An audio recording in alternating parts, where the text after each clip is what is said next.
Alhamdulillahirabbil alamin wa bihi nasta'in ala umuri dunya waddin.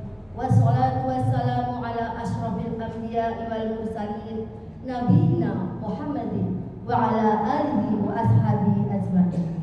Amma ba'd. Asyhadu an la ilaha illallah wa asyhadu anna Muhammadan abduhu wa rasuluh. Raditu billahi rabba wa bil islami dina wa bi Muhammadin nabiyya wa rasulah. Rabbi zidni ilma warzuqni fahma. Allahumma inni as'aluka ilman nafi'an wa rizqan thayyiban wa amalan mutaqabbalan. Amin.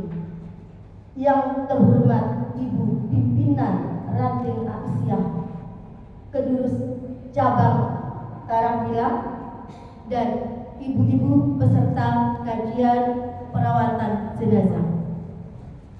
Alhamdulillah, ucapan puji syukur kehadirat Allah Subhanahu wa taala yang telah melimpahkan rahmat dan nikmat kepada kita sehingga pada pagi hari ini kita ringan untuk melangkahkan kaki kita menuju taman-taman surga ya Allah, yaitu majelis thalabul ilmi.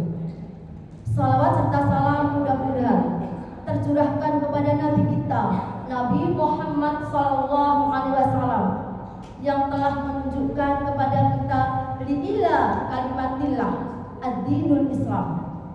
Semoga dengan senantiasanya kita bersalawat kepada Rasulullah SAW, kita dimudahkan oleh Allah menuju jannahnya Allah Firdaus. Amin ya rabbal alamin. Ibu-ibu yang dirahmati oleh Allah, kabarnya sehat ya Bu ya? Insyaallah, alhamdulillah. Sudah pada sarapan? Sudah ya? Insyaallah sudah. Semoga di pagi hari ini yang belum monggo ke bisa di tempatnya ya. Baik, pada pagi hari ini kita akan mengkaji tentang perawatan jenazah. Ibu, kita semua ini adalah camat ya, calon mati. Ada yang takut? Alhamdulillah. Kalau takut mati, maka jangan hidup ya. Kalau takut hidup, mati saja. Jadi itu adalah sebuah pilihan. Kita tentunya orang Islam nggak boleh takut akan mati. Kenapa? Karena kematian itu akan mengantarkan kita menuju tempat Allah yang telah dijanjikan. Apabila kita baik, maka surga yang akan kita tempati, insya Allah. Baik.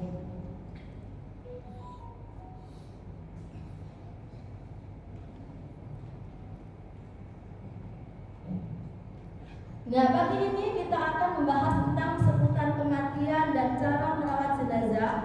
Tentunya juga takziah.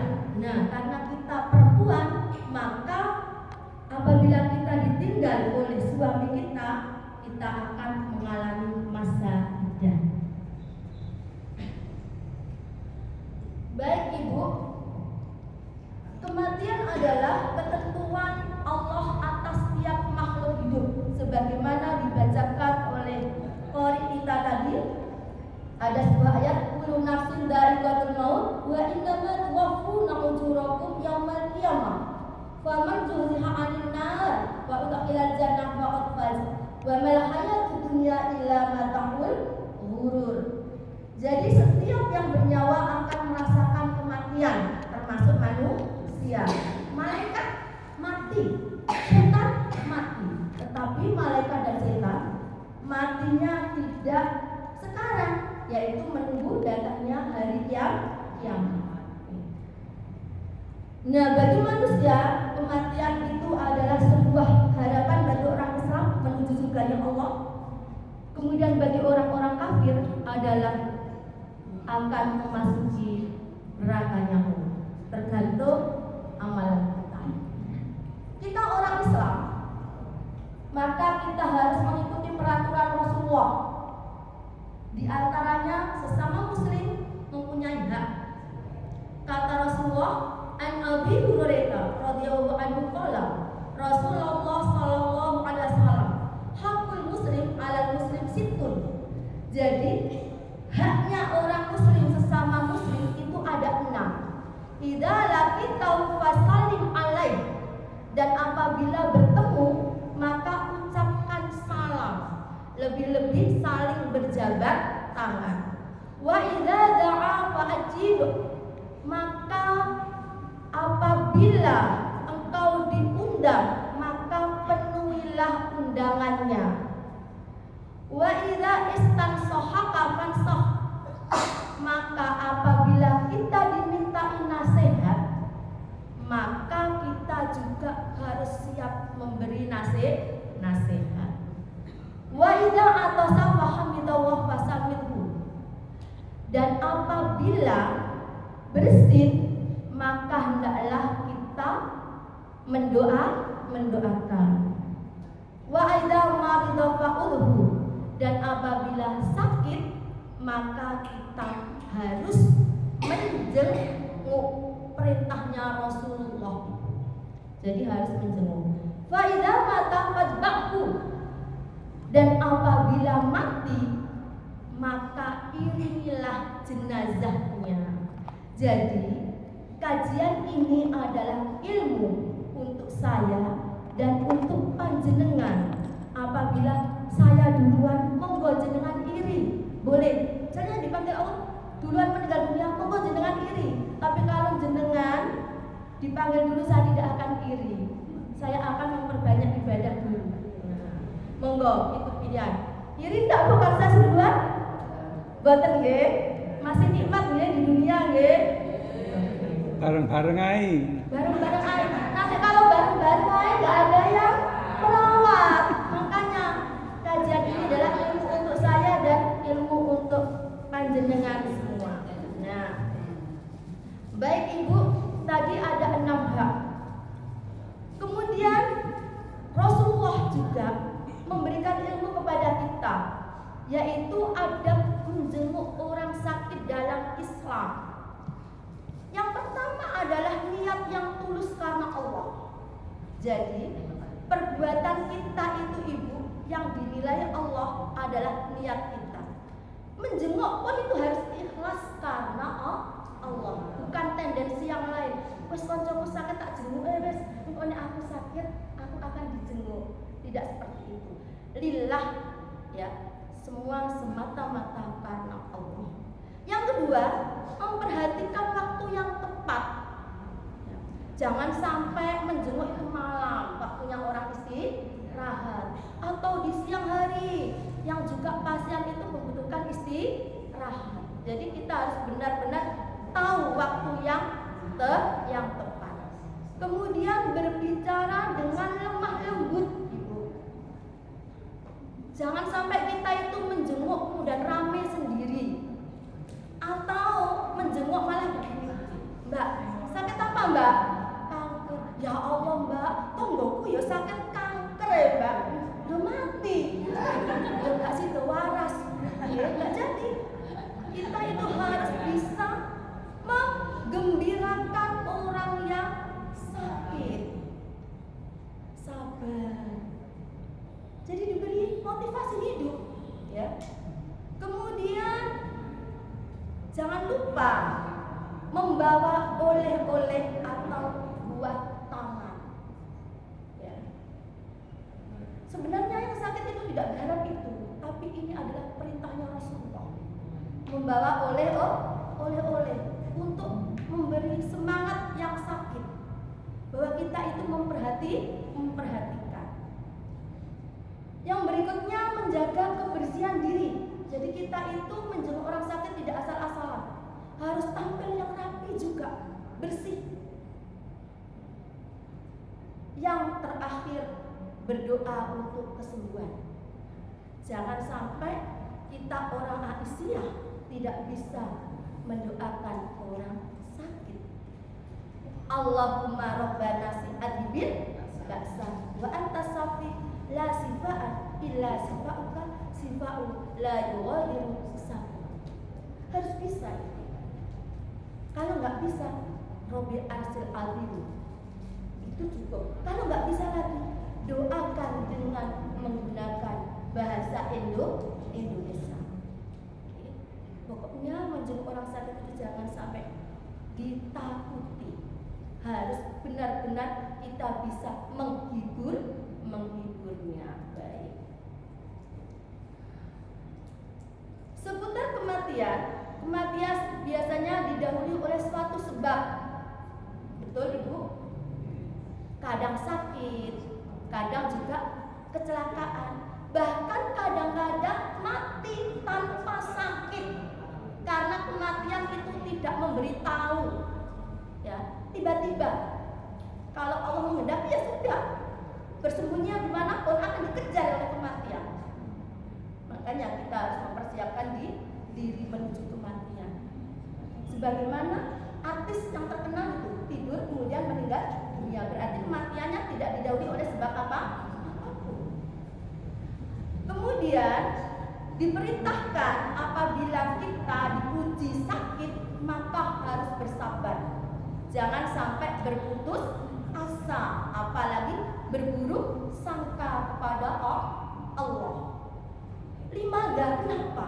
Karena balasan orang yang sakit apabila ikhlas dan sabar itu derajat tertinggi, yang mana derajat itu tidak bisa diganti dengan perbuatan ibadah mahdhah seperti sholat ataupun puasa.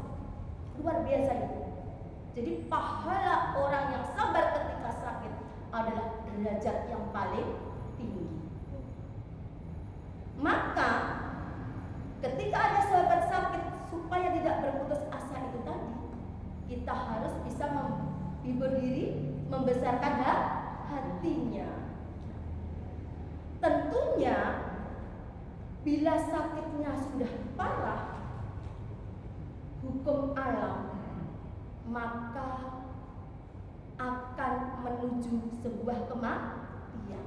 Nah, kita sebagai keluarga ataupun sanak saudara, maka talqinlah dengan lafaz la ilaha illallah, tidak ada Tuhan selain Allah. Kemudian bagaimana kalau sudah begitu parahnya orang yang sakit itu, yang tidak memungkinkan melafazkan la ilaha illallah, cukup dibisikkan dalam telinganya lafaz Allah. Karena apa? Setan itu, ibu-ibu, mengelilingi orang yang akan diambil ajalnya oleh malaikat Israel. Makanya kita harus menuntun kata Allah, Allah.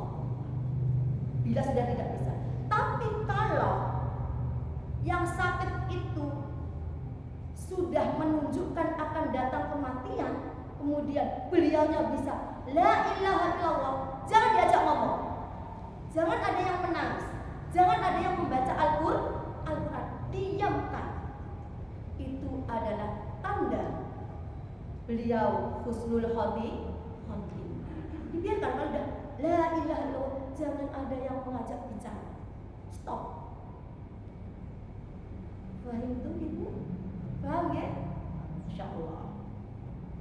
Nah, kalau sudah selesai ditalqin, kemudian nafasnya sudah hilang, maka apa ibu? Dinyatakan meninggal dunia. Kita harus apa yang menunggu? Membaca doa inna lillahi wa inna ilaihi rajiun. Allahumma ajurni fi musibati wahluf li khairan minha.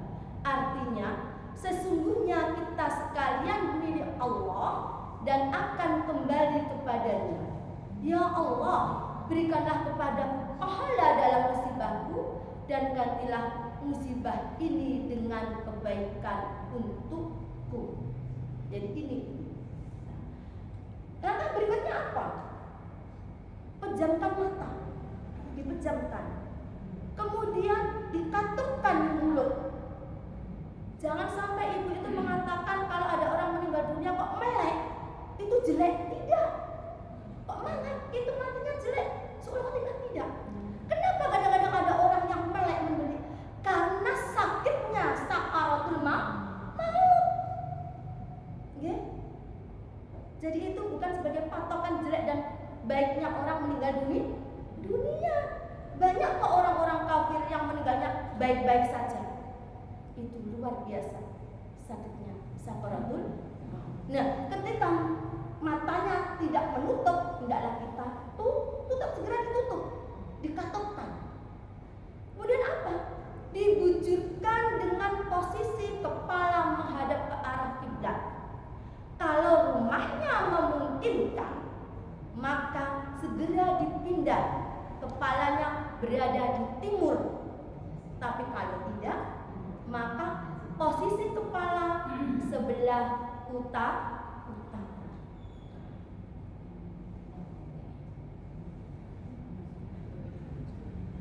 Cara merawat jenazah, sudah tadi katupkan, ditutup ibu. Walaupun yang sudah meninggal dunia itu sudah pakai pakaian, tetap harus ditutup tubuhnya dengan kain. Lalu apa? Menyebarkan berita kematian. Ibu-ibu datang ke tetangga sebelah, kemudian datang ke takmir supaya diumumkan.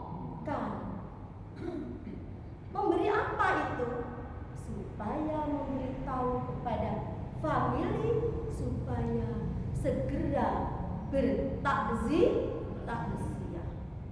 Nah, selesaikanlah. Berikutnya adalah urusan harta peninggalannya. Mungkin tadi si mayat itu punya hutang atau pernah berwasiat, kemudian meninggalkan keluarga yang berhak menerima waris hartanya segera. Jangan sampai meninggal dunia kemudian ketika membagi warisan atau menghitung hutang yang lainnya, wong kubure lho sik basah kok sudah dihitung. Itu salah anggapan seperti itu. Malah lebih baik segera, itu lebih baik. Ibu, apakah masih ada yang takut nih untuk merawat jenazah? Jangan ya, jangan sampai ada yang takut. Kenapa? Karena Rasulullah bersabda, barang siapa yang mengurus jenazah sampai menyolatkannya, maka baginya pahala sebesar satu gunung. Dan barang siapa yang mengurus jenazah sampai menguburkannya, maka baginya pahala sebesar 2 gunung.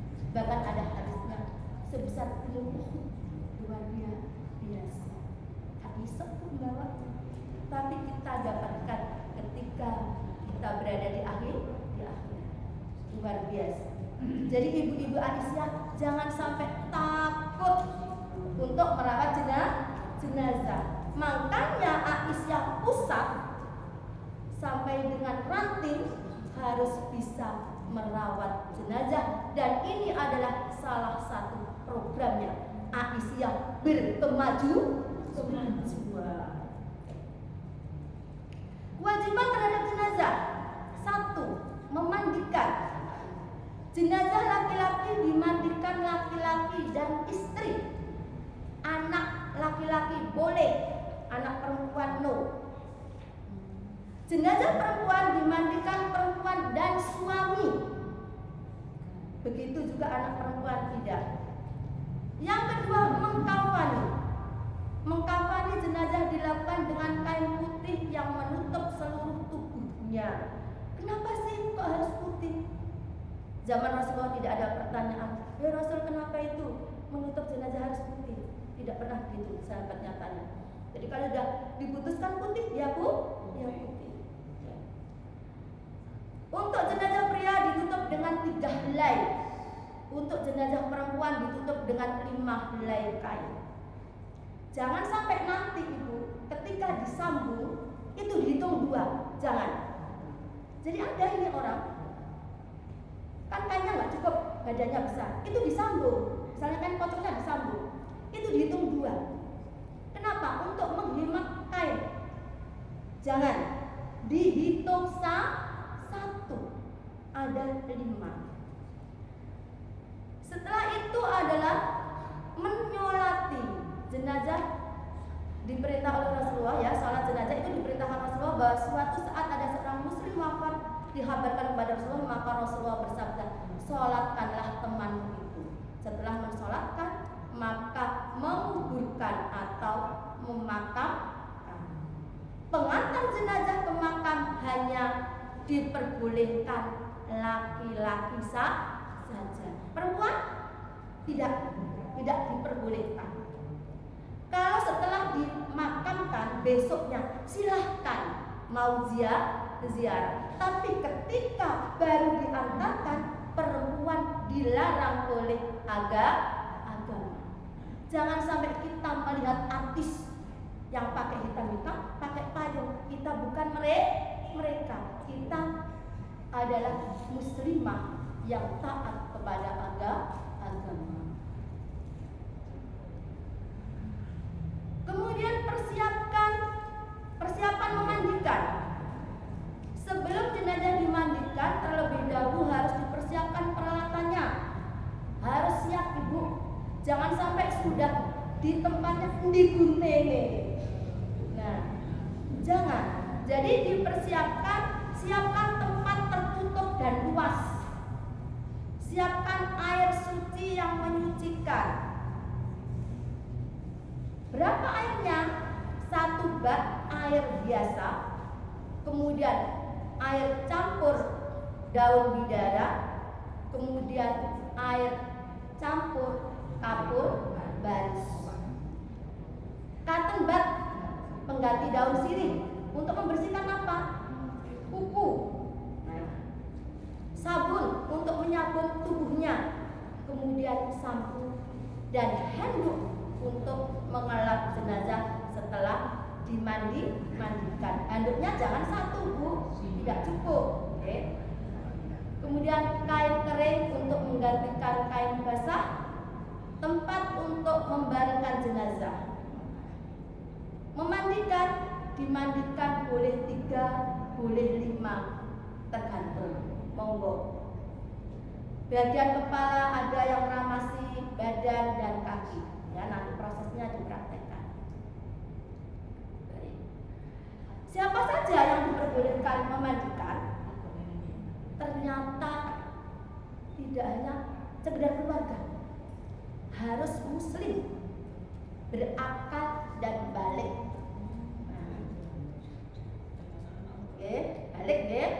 Yang kedua, niat karena Allah, terpercaya, amanah, paling mengetahui sunnah Rasul. Oke. Jadi kalau setelah memandikan ada cacatnya jenazah, jangan sampai kita memberitahu kepada yang lain. Oke. Kemudian utamakan orang yang ditunjuk jenazah sebelum wafat. Misalnya ada teman kita, Mbak, nenek aku mati di sono yo. Nah, itu juga yang diutamakan. Ya. Jika perempuan meninggal dunia dan semua yang hidup laki-laki dan tidak ada suami atau sebaliknya, jenazah tersebut tidak dimandikan tetapi ditayamumi oleh seseorang dengan memakai lapis. Misalnya di Kedulus ini, sekecamatan kok gak ada orang perempuan. Padahal yang meninggal dunia itu perempuan, hanya ada laki-laki. Gak usah dimandikan, ditayamumi oleh seorang laki-laki menggunakan ini alas. Memastikan bahwa petugas tidak ada luka. Jadi kalau kita memandikan, itu juga jangan sampai tangan kita mungkin habis misalnya kena apa, air panas yang melempuh yang apa, jangan sampai. Okay. Memastikan juga petugas memakai masker. Kemudian juga memberi apa, helmet itu, okay. petugas diberi informasi seputar jenazah. Mungkin yang kemarin habis operasi misalnya tanya, bekas operasi ini bisa tidak dibuka? Sudah kering tidak? Nah, dipastikan. Kalau belum, jangan dibuka. Jadi belum kering, jangan dibuka. Nanti kalau macam bagaimana darah? Jadi dipastikan. Kita sebagai orang yang merawat jenazah, terutama memandikan, harus tahu informasi tentang keadaan jenazah. Tanyakan kepada keluarganya. Proses memandikan jenazah. Jenazah diangkat dan diletakkan di tempat yang telah disiapkan. Kepala menghadap ke arah kiblat, berada di timur kepalanya. Kalau nggak memungkinkan, berada di utara. Bersihkan kubul dan bubul sambil mengurut perut. Pelan-pelan diurut. Siapa nanti yang membersihkan kubul dan bubulnya, kotorannya? Diusahakan ahli warisnya, anaknya. Kalau memang mereka itu aku takut mungkin alasan apapun, ya terpaksa kita nggak apa-apa. Ya. Dibersihkan itu isi perutnya. Kemudian mulutnya juga dibersihkan. Kalau sudah mengantuk gini, jangan sampai dibuka lagi. Biarkan aja pinggir-pinggirnya. Ya. Oke. Kemudian telinganya dibersihkan. Ini kayaknya yang apa? Biasanya cermitan-cermitan itu juga dibersihkan semua dari kotor. Memulai memandikan dengan anggota bagian kanan. Jadi, Ibu, ilmu yang saya dapat pelatihan yang kemarin terakhir itu begini caranya itu dari kanan, tapi begini. Nah, jadi nggak langsung begini. Kalau memang dari atas ke bawah, monggo dari kanan dulu. Kemudian seperti ini. Nah, ini kan malah langsung. Itu juga diperbolehkan. Kan dari kanan ke kiri, kanan ke kiri. Itu yang saya dapat pelatihan terakhir kemarin. Ya. Kemudian jenazah dimandikan tanpa campuran, kemudian digosok dengan sampo. Jadi air bersih dulu, pertama. Setelah itu, baru dikramasi itu tadi baru disapu. Tentunya yang ini bagian bubul-bubulnya sudah bersih, baru itu disapu. Bagian atas langsung ramas di kanan, menyapu yang bagian kanan, yang kiri. Selanjutnya jadi cepat prosesnya. Nah, mengkafaninya, sebelum mengkafani jenazah disiapkan 5 helai tadi. Yang pertama tali pocong, nanti paling bawah sendiri. Setelah tali pocong, berapa hitungannya? Ganjil, Bu. Boleh 3, menyesuaikan tubuhnya. Ojo pakai kok lepet. Ya. Boleh 3, boleh 5, tergantung kebutuhan. Kemudian kain pocong 1 lembar. Setelah tali itu tadi, kemudian pocong, kain pocong. Berikutnya apa? Jubah atau selubung. Kalau yang selubung ini nanti tengahnya dilobangi untuk kepala, untuk masukkan kepala. Baju kurung sama dilobangi. Basahan itu tidak hanya sampai pusat Ibu, tapi sampai sini nanti. Oke. Kemudian kerudung. Nah, kalau udah selesai, lalu disolat.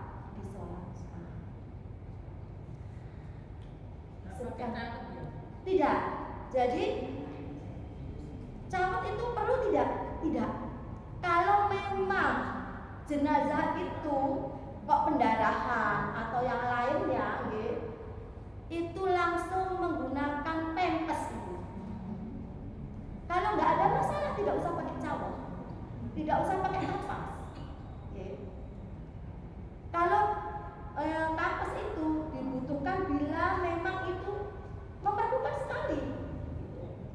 Ya sudah gitu aja. Yang tadi kainnya 5 itu. Sudah? Pertanyaannya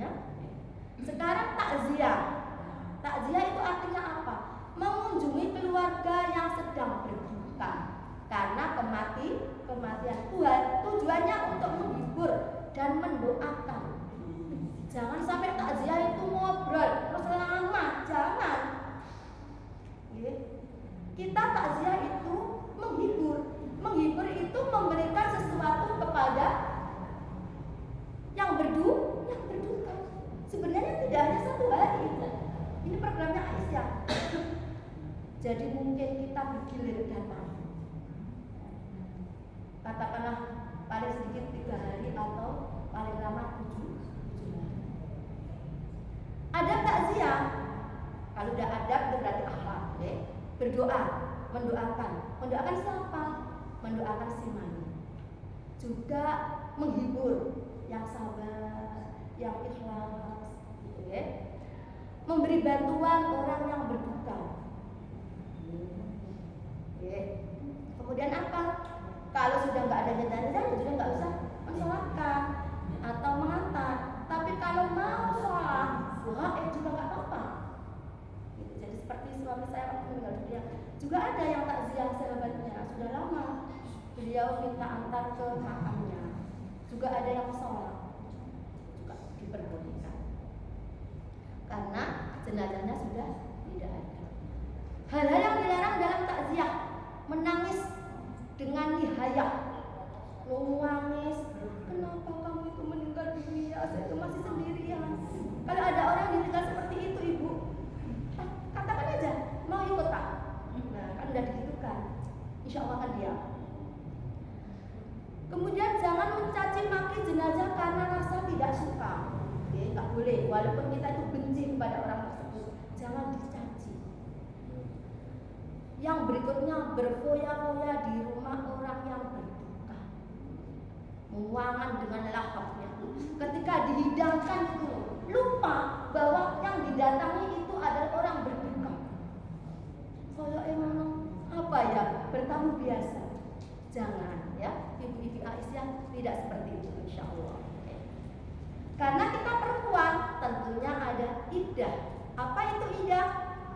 Dari bahasa Arab adalah ada yaudu, artinya menghitung hari. Nah, menurut syarat masa menunggu bagi perempuan yang dicerai oleh suami, baik cerai hidup atau cerai mati, untuk tidak menikah lagi selama iddahnya belum selesai. Jadi bukan tidak menikah untuk selamanya, tidak, tapi iddahnya belum selesai. Kan sudah selesai, monggo. Itu pilihan, mau nikah boleh, mau tidak boleh. Tapi kalau dalam hal iddah dilarang oleh agama menerima pinangan. Makanya kita jangan sampai berhias di diri. Kemudian lebih baik di dalam rumah kecuali ada keperluan. Bagi cerai hidup, iddahnya 3 kali masa suci dari haid. Bagaimana kalau sudah tidak haid, kok ditinggal mati atau diceraikan suaminya? Misalnya kan ada ini orang lansia, ternyata cerai, ya dihitung 3 bulan. Bagaimana wanita yang dicerai mati masa iddahnya kalau sudah tidak haid atau masih haid adalah 4 bulan 10 hari. Berbeda. Okay. Kalau dicerai hidup, iddahnya berapa tadi? 3 kali suci atau 3 bulan. Kalau cerai mati, iddahnya adalah 4 bulan 10 hari.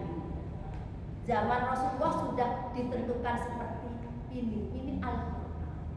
Nah, ternyata yang bisa meneliti ini adalah orang Barat yang sekarang masuk Islam, di mana ada sidiknya itu di dalam rahim itu setelah hubungan dengan suami istri itu ternyata ada sidiknya itu apa bekasnya ya. Nah itu hilang 3 bulan. Kemudian kenapa kalau meninggal dunia itu kok sampai 4 bulan 10 hari? Karena ketika yang ditinggal mati suaminya itu kan seorang istri, itu lama bu, sedihnya itu lama banget. Jadi apa ya, pengaruhnya itu agak lama. Oke, ini diteliti. Padahal zaman Rasulullah belum ada ilmu yang secanggih di zaman ini. Masya Allah. Baik Ibu, kenapa ini saya sampaikan? Memang ini program pusat bahwa kajian perawatan jenazah itu harus menyampaikan ini. Nah, ini saya rangkum di sini, tidak menyimpang dari isi. Ibu kalau ingin beli di PDA ada, kalau mau fotokopi mau bisa dibaca. Kita itu perlu banget dan banget sekali mempelajari ilmu ini. Kenapa? Kalau ada keluarga kita yang meninggal dunia, modelnya nggak mau kita bisa karena malam hari. Modelnya nggak mau pada malam minggu besok. Padahal orang meninggal dunia itu harus disegerakan, dirawat, kemudian disolati, kemudian dimakamkan. Apalagi orang Islam yang takwanya luar biasa ini sudah ditunggu pahalanya. Mayatnya tadi di makam sudah ditunggu. Karena apa? Begitu meninggal dunia, kalau kita ahli Al-Quran itu sudah ada malaikat di atas kepala kita kalau kita meninggal dunia. Jadi harus disegera. Sampun, ada yang mau bertanya, monggo.